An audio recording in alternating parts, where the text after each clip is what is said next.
very first game here as we jump into the drafting phase between these two incredible teams. Let's see which side they're going to be on. Will they prioritize blue or will they prioritize red? It's going to be Fireflux Esports up against RRQ Akira as we jump into the drafting phase.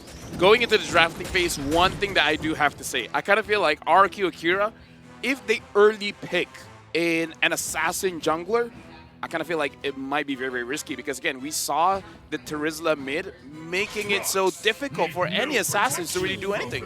And look, Team RRQ Akira, one of those facts that when I was like doing my researches about in the M5 especially, RRQ Akira, when they went up against Team Blacklist International, they haven't used the same hero at all. So 2 drafts, 10 different heroes.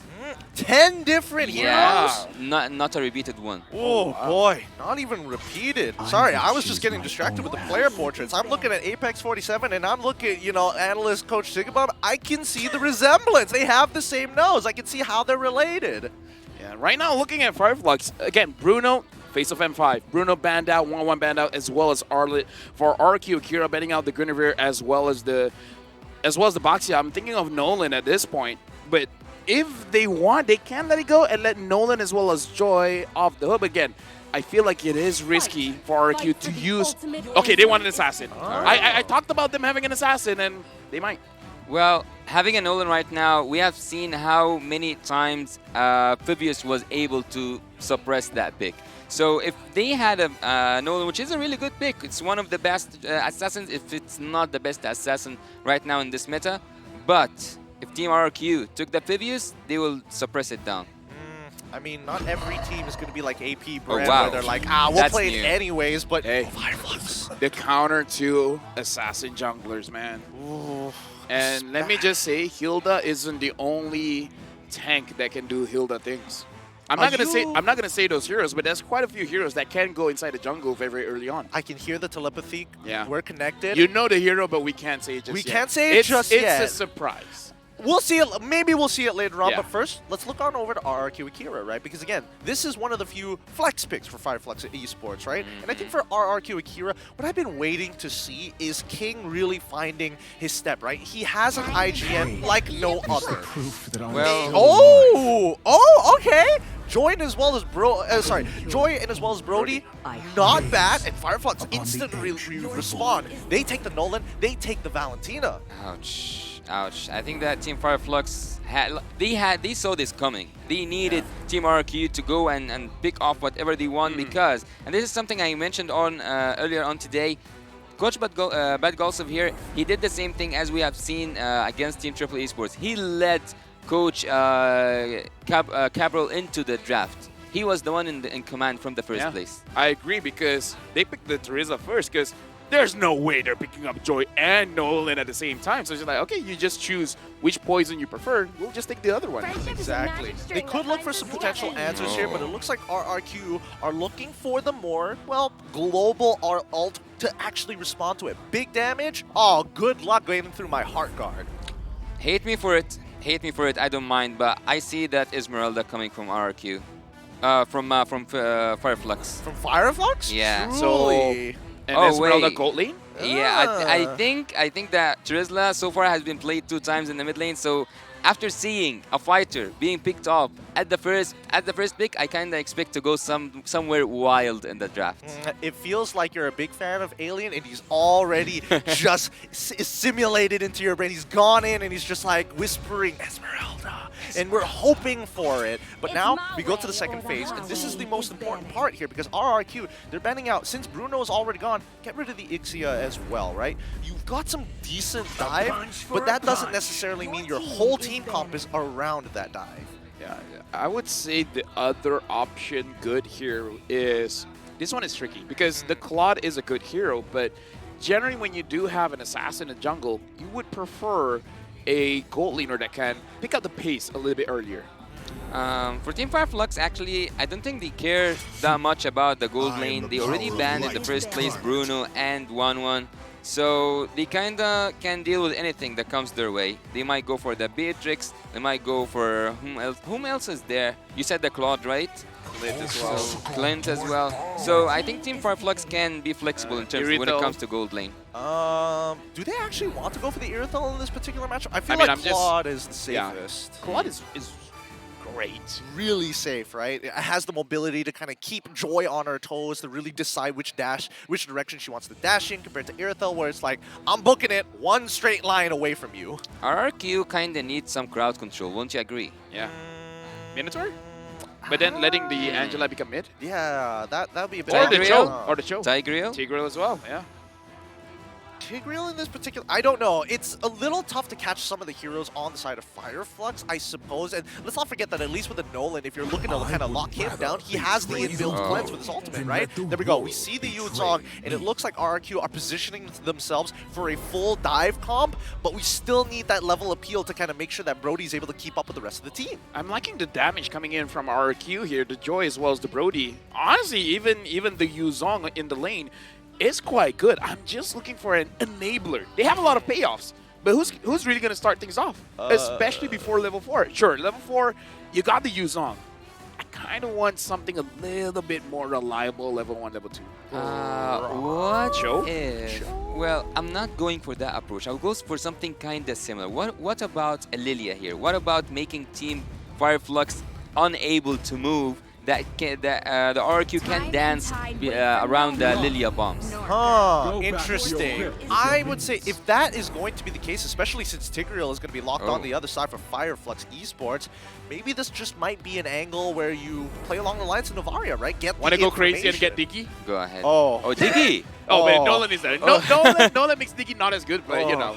Buddy, I don't Just know. putting out there. Just putting out there. That's a hot take. That's like almost like a 5-man Arlet final slash sort of situation Oh. right there. Yeah. We're getting close to it. We're getting close. But I think that at the very least for RRQ Akira, they still need some way to kind of set things up, like you Yeah. mentioned before. I was thinking maybe along the lines of Kufra, but then the counter engage looking for Fireflux Esports. Bit dangerous. Maybe the Novaria might help it out to make those clean decisions for the team. All right, 5 seconds in. Will this Angela be a mid? Will it be Romer? And it will be... Oh. Okay, Minotaur. Who called it? I think you Yeah. are the one who called it, Gideon. No. Minotaur? That was LaFell's LaFell? one early on, prior to the Angela there. Interesting compositions built from both sides. I feel like Fireflux is a lot more standard, but then we look on over to RRQ Akira. They've got some interesting synergies amongst the heroes to kind of get by. Well, having the Angela, I would say that it's a really good pick in the mid lane, okay, but we haven't seen her effective yet, unless for that one game that I always like hate myself for remembering that Angela at some point could have got a Maniac in the M5, but the damage output, speaking of RRQ Akira, I think they have all the damage they need, all the types of it, the physical damage and also the magical damage. On the other side, I would say that Team Fireflux have crowd control and also they have early and potential defense in the late game. With that being said, with all the combinations that we are seeing for Fireflux Impunity, is it going to be enough to take it to the next level against RRQ Akira? Let's jump into the Land of Dawn and find out to settle this debate once and for all in our very first match in this best of 3 series. Welcome to the Land of Dawn. We have Fireflux Esports on the blue side up against RRQ Akira on the red side. Starting things off, I can already see Luis trying to slow TNZ down a little bit. Apex 47 is there, but looks like they're not going to commit just yet. Luis is just trying to slow things down and be like, hey, guy, we can take our time. We got all day. We're just the second series of the day. We don't need to be that fast. Attacking early on in this, let's say, stage. Both teams, if someone were... what happened? What did I miss? Apex. Do it to it. Reset. Reset it. Reset. Evil. Okay, no. Evil desk. Evil desk. I mean, that's what you expect from Tigreal, right? I mean, looking at the emblems, like he's built to do so as well. He's got Wilderness Blessing and as well as the agility. He's got the movement speed to kind of stay ahead of the game. But look, we have seen. I actually remember Zorn was the one who did that. He lost his flicker earlier on as if I'm not mistaken, As a Grok. Yeah. So if the same thing happened with Luis here, he will lose his life more than one time. And at this time, electrifying piece. I mean, to be fair, even though Zorn died a lot, the team still won. That, Right? Yeah. Right? Still won. That's true. That's true. But I mean that if Minotaur lost his flicker, he will be punished to away. He will be so squishy by the mid game. Well, let's see, right? We've seen both angles before. All We've right. seen him lose his flicker early on and then afterwards become really, really squishy. But we've also seen the opposite where we've seen him play a more counter-engaged, objective-based type game where we're waiting for the opponents to come at us. And considering that Apex is playing Tigreal, the onus is on him to kind of wait it out. Whoever holds their ult the longest generally has an advantage. Oh. Takashi understanding that the gank is coming, making sure that he stays safe because this Yuzong is going to be very important in this turtle fight. Yeah, Rosa already stole. Yeah, he did steal the Minotaur, right? I didn't, Yep, yeah, yep, he the did Minotaur. steal. He will use it even before the Minotaur. That's funny. Oh, that was so good. Forcing that retreat out, making sure that, yeah, there's no way a turtle contest is going to come by. It's his presence, the presence of the Tigreal, knowing that he wants to reset you. Do you imagine the disaster that Team RRQ Akira are gonna face if they saw a penalty zone with the stolen Minotaur ult and also the Tigreal? Can you imagine that situation? Oh, that's going to be super devastating. Speaking of which, Takashi and Alien are just 1v1 each other. And even Saigon was like, do you want my help, bro? And Takashi's like, nah, fam, I'm good. Yeah, it's fine. And I think Alien won out on that trade. It did. I mean, he did commit the ultimate. He didn't get the Black Dragon form out of Takashi, but he is ahead in EXP. Takashi trading for a little too long, ended up missing a minion down by when it was pushed into the turret as Fireflux were looking for. Oh! Explosion coming in from Apex 47. There's nowhere for Luis to go. Gets taken down. No need to use that flicker anymore, just die first blood. Oh no, no setup there. Can't really do much. This is got to be a little frustrating. No hole so far for the side of Fireflux Esports. Yep, Saigon, I kind of feel like he committed to that hard guard a little bit too early. Gusta Lagusta wasn't in any real trouble there. Yeah, I think, again, way too early, down by bot side, a lot of focus there, but RRQ Akira, when are we expecting them to actually take the initiative against Fireflux Esports? King. I didn't think that we will see an assassin-to-assassin jungle here. I kinda lean towards seeing an utility hero, even though I don't like it. Oh, what's that, steal? Yep, TNZ got this kill, and King tried to do a little bit onto Rosa as well as TNZ. At this point, Fireflux Esports, they're just, in a way, baiting things out while taking what they want. Yep. It feels like RRQ Akira right now are a little too responsive to what Fireflux Esports is doing, and they're getting away with a lot, right? That's why we are seeing this 2K lead start to develop for the side of Fireflux, and hopefully they're able to extend it some more, because proactive plays aren't exactly happening across the map just yet, and because of the delays and the forcing of King's Retribution, it's making it tough to kind of set up the fight around the turtle, which is what RRQ Akira intended in the first place. Even though I wouldn't agree that much about the counter, so it was an idea in my head, not with you, Gideon, but there was this wild idea in my head, like RRQ are the one responding, even though Fireflux are the one who are supposed to counter engage with the picks they have. But yet, they are the ones who are making the first moves, and they are the ones who are actually winning every trade. Oh yeah, 2,400 goal lead, and I believe it's all just Fireflux taking the farm from RRQ Akira. Now it looks like RRQ Akira, they do want to contest for this turtle, but there's a lot of members from Fireflux here. Apex 47, Luis committing to the Minuan Fury way too early. Takashi comes in with a Black Dragon form, same as Rosa. Goes for Luis. Luis having to use the flicker early on. Now Apex 47, implosion hits on the tree. Rosa gets a kill, gets a double. Beautiful penalty zone coming in from Alien. Oh, dude, this is hive mind tactics for the side of Fireflux Esports, right? They were able to steal away the orange buff from RRQ Akira, even though King was on it initially, decided, you know what, I gotta leave. I gotta be by that turtle side for the rest of my team. And Fireflux, like the hive mind they are, just pull back, send out the appendages, steal away the camp, and rinse and repeat. The whole team moves as one as we jump into this instant replay brought to you by Kadea. Let's see together what happened and what went down for both teams. Oh, look at Apex. Apex just knew the right angle to go in, and that's what I told you about. It's a nasty team fight. The air crowd control coming from the side of team Fireflux can be devastating to a point that you cannot move, almost get paralyzed. Look at Sunshine's gold as well. He's 1k ahead. He's one item maybe ahead from Gusta Lagusta. Team RRQ, early game losing the hard. I think it's gonna be so hard to bounce back, to be honest. let's see how they're going to attempt it, right? 4.5k, 6 minutes into the game. The Hive Mind continues to take control over the map, and even so, you would have imagined that at least with the Angela's Heart Guard and big enablers for the side of RRQ Akira, they might have been able to get a trade back, but so far, nothing, right? 3-0. Do you see that goal, the XP difference between Takashi and Tenzi? It is, oof. Even King level 9, Wow. TNZ level 12. Not looking good. At this point, RQ Akira, the thing is they have the tools to fight back. They just don't find the opportunities. And now Alien trying to 1v1 against King, and even King can't really do much against this Terizla. He had to bolt out of there. Yeah, that Black Dragon was just scouting the sky. Bot side tier 1, all tier 1s on both sides are destroyed. Look at that, the Hive Mind just invading as one for this purple buff. It's pretty important for TNZ, but honestly, it's just slowing them down. Look at that, even Retribution's being committed to it. After this, during the analyst segment, we just have to see how much buff the RQ Akira actually accumulated. And now King goes for Sunshine, taking quite a lot of damage. Sunshine is all by himself, but personally for me, I might have just forced it, you know?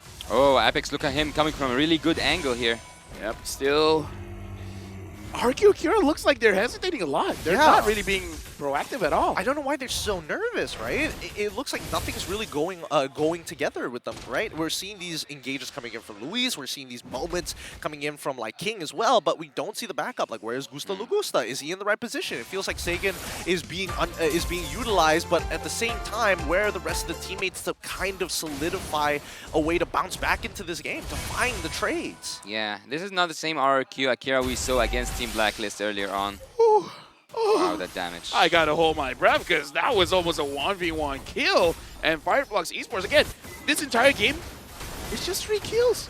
But Fireflux gets everything. They're 8,000 gold ahead. They're choking them out. I would add upon that, it's also not free kills, it's free turrets as well. Yeah, 3 turrets as well. Coincidence? I think not, because Fireflux at this point of time, I would imagine that even if they don't like take. Oh, whoa, Luis goes for it. Hidden free on the tree. They got Sunshine. Sagan gets the kill. Takashi with the Black Dragon form. Looks like he's there to push people away. Now they're being proactive. Finally. Okay, let's look at the items. Let's see whether there was something that made the difference here. And what I'm seeing is that at least 2 items have already been completed for Gusta Lugusta, and that's what gave him a bit of confidence. But let's not forget that even for the side of King, right, he's got the G. No, he's in trouble. He's in trouble. No. Oh no! TNZ with the fracture gets the kill. Is that five levels ahead almost? Yeah. 4 levels. 4 levels. He's going to get 5, Yeah. especially if he clears up that top side, goes back and clears his bottom side jungle, and also takes that Lord. And this is, look at the damage dealt, right? As much as we would like to believe, TNZ, he's doing everything. Rosa is actually almost doubling his damage, 28,000 to 19,000. The thing that doesn't make sense to me, and I need to ask about that because, of course, like none of us is perfect, but why? Why do I see the Necklace of Durance always as a first pick for the Valentina, even though I think that she can use some other items to have damage outputs or cooldown or something?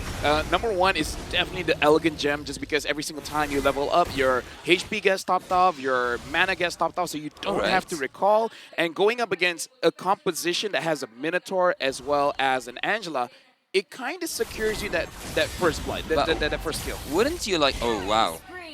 Yeah, Wow, you can do things that like was quick. Yeah.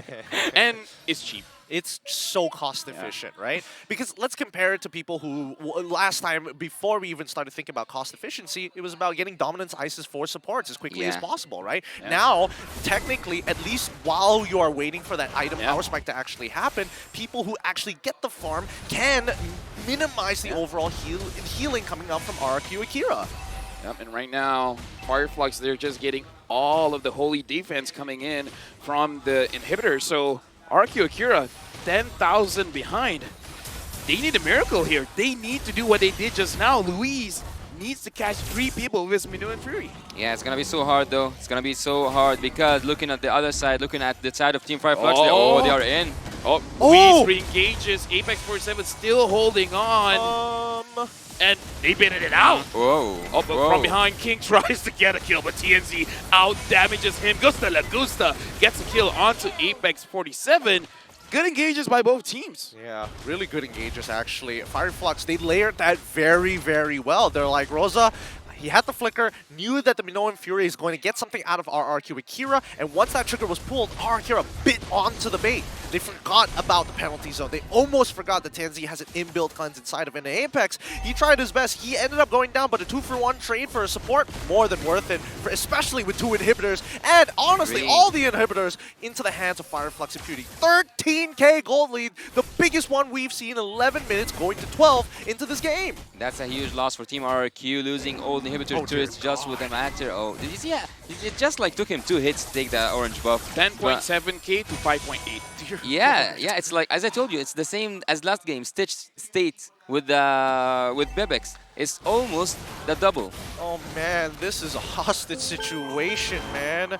Oh boy. This is, yeah, I'm gonna take the earthquake alarm because this is a disaster coming in for RRQ Akira. Hopefully everyone stays safe out there. We wish everyone all the best. And Stay safe. Yeah, stay safe. Please, contact your loved ones if you can. Make sure you go to the authorities as soon as possible if you are in some trouble. Now, as we jump back into the game and hopefully on a lighter mood, 18 seconds until the next upcoming Lord. And hopefully that's going to be what it takes for Fireflux Esports to close out this match. Team RRQ actually needs some kind of a perfect approach. Let's look at the good things here. They do have some crowd control. They do have a zoning hero. They can reach the backlines. The Ghost de la Ghosta haven't died yet. So there are some assets for Team RRQ. If they use them well, they might actually pull off one more defense. And by one more defense, they can buy time. And by buying more time, they can get back to the game. Is that a Lord or a buff?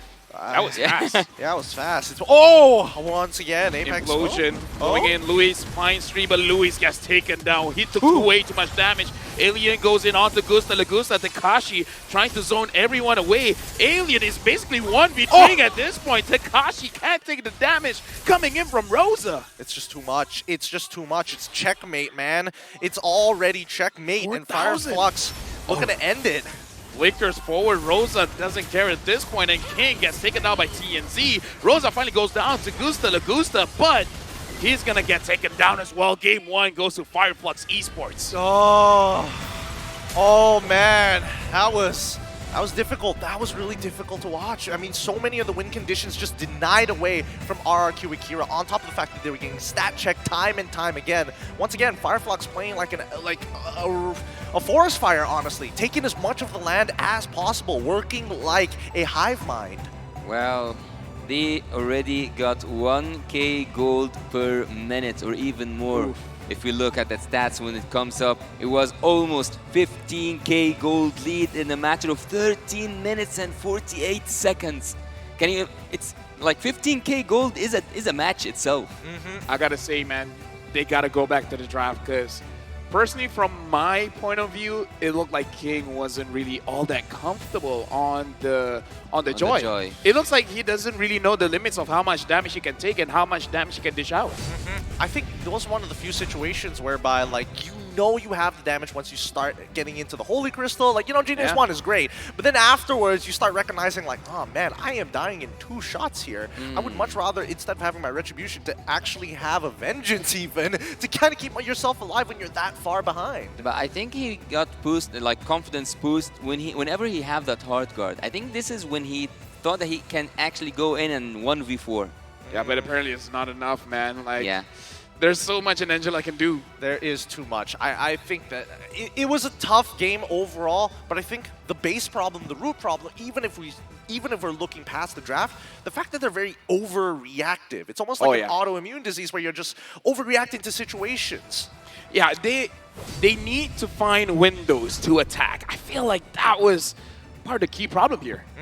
Well, let's have a look at our MVP, brought to you by the Republic of Gamers. Give it up for your boy. Coming up for Fireflux Esports, it's Tenzi. Once again, coming out big time on this Nolan. Oh man, he's 1 off 900 GPM. The bestest of the best. TNZ is there. 306. What a wonderful KDA in such a short time. Kill participation 82%. I think at this moment we can say safely that he was almost full build. And King was almost halfway through to his second build, which is devastating for King, of course. But let's look here where did things turn around. Fireflux were in the driver's seat since the beginning. Here there was a difference. Here, like we saw a glimpse that Team RRQ Akira can do something, but Apex had to take all their hope and flip it to a nightmare. Louise was trying here to pull off something. King also got Sunshine out of the way, having the hard guard with him. And that's the moment where I told you, Lafal, he kinda thought too much of himself when he got the hard guard. He had overconfidence when he had that shield. A false sense of security, Exactly. some might say. I would agree with that sentiment as well, but I think, you know, with a composition like this, and especially when Lafel, you brought it up in the draft, at the draft, there's just more layers upon layers for the side of Fireflux Esports in comparison to RRQ Akira, where King is supposed to be the linchpin to bait out one or two of these big ultimates, because if he dies first, then there's always another layer of counter-engage for the side of Fireflux. Something has to change between Game 1 and Game 2 because RRQ Akira, they did not have the confidence to really do anything because we saw Apex 47 starting off in both of those highlights. We didn't see the same from Luis. And also, you have asked when it comes to the analyst segment that we see how many purple buffs were taken by Team Fireflux, 11 to 3, and 10 in terms of the orange buffs to 3. And if you looked at everything from the side of Team RRQ, they haven't even participated in the game by taking a turtle or a lord or even a turret. So everything and every number was for the side of Team Fireflux. As I told you, it's accurate, as I said, almost 15k in a matter of 13 minutes 48. Now it's just 50 seconds, so I'm off with 2 seconds, but forgive me for that. Fireflux here, looking at the itemization, actually, the one thing that was quite interesting for me was the Necklace of Endurance, but you guys already explained that. And for the side of Team RRQ, the most effective thing that I would say is happening with picking an Angela. She can deal the damage you cannot expect, because you expect Angela to be tanky earlier on before like we get to this season. So having her applying damage when she is using the hard guard is kind of unbearable. So you are both absorbing physical damage and magical damage at the same time, so you kind of cannot build up well against an Angela mid lane. I think that, you know, the earlier stages of the game are actually very crucial for the side of RRQ Akira, and it's very clear that even for the Sandbag Louise, that he was reckoning to try and create that space initially, figure out the overall pathing to get an idea of what Fireflux wants to do. But then when you see both Rosa as well as Tianzi really working well in tandem with each other to pose multiple threats across the map, like, look at that damage dealt, right? Rosa, he doesn't necessarily have to walk with Tianzi. He can just walk to the opposite side of the map and cause havoc. Honestly, there's two ways to play the mid. Either roam around or make sure your opponents can roam around. And Rosa was able to deal out a lot of damage because Saigon and Louise just couldn't move forward. The moment they move forward, they're taking basically free damage. They're getting terrified. And when they're terrified, if TNZ's around, someone's going to get taken down.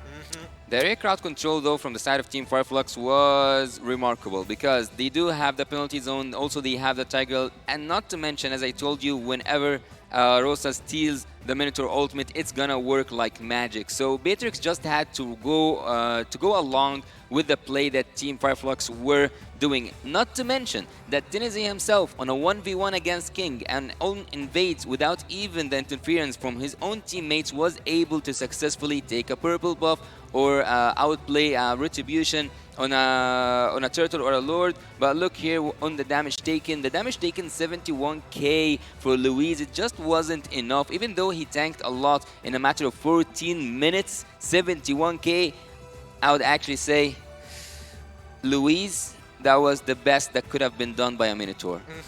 Truly, I don't think there's much he could have done after that, right? He's finding these good engages, but you just don't have the stats to back it up. No items, no way to actually penetrate through this hard front line that we see from the side of Fireflux. And it was tough, but I think a lot of recovery and more thought needs to be put into this upcoming draft here, because I feel like, you know, now that they started to download a bit of the information of how Fireflux generally plays the game, maybe they can come up with a counter draft that is of use this time around. We gotta talk about this Tigro, man. Look at that instant setup. It's like it happens faster than you can think. At that point, I even gotta ask, even if you have a Purify, It might not be enough because even if you're able to escape the implosion, the Tigreal could just dash and knock you up afterwards. Well, looking at the Tigreal, also looking at the Trizla, I would highly recommend having Lilia on the opponent, on the side of Team RRQ instead of that Minotaur at the end. Yes, Minotaur and Lewis did a really good job, but if there was a slowdown effect to such heroes who cannot, who don't have mobility, I would say, and also have